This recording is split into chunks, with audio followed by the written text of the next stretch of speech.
छठी माई में नहीं लगैले बारू और जी लगैबू लागे आदित्य गोसैया के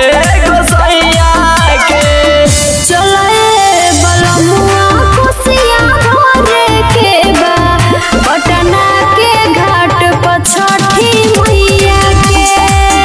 चले बलमुआ कोसिया भरे के बा आरा के घाट पर छठी मैया के।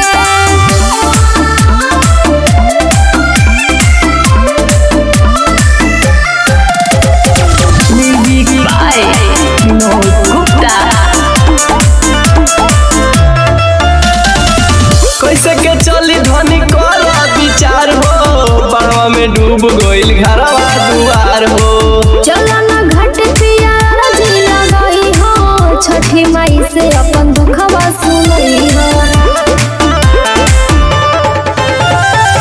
कैसे के चली धनी कर विचार हो बाड़वा में डूब गइल घरवा दुआर हो। चला ना घाट पिया जी लगई हो छठी माई से अपन दुखवा सुनई हो। कहवा से लेके आइबू लचकत बहंगिया के चले बलमुआ कोसिया भरे के बा बक्सर के घाट पर छठी मैया के।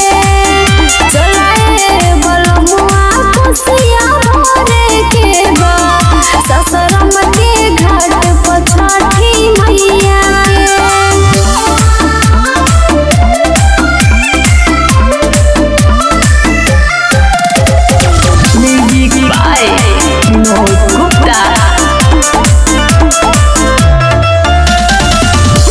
से मानो धनी हमरो तू बतिया कैसे के चली छठी माई के घटिया।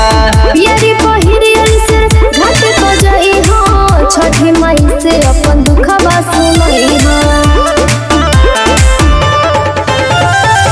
अब से मानो धनी हमरो तू बतिया कैसे के चली छठी माई के घटिया।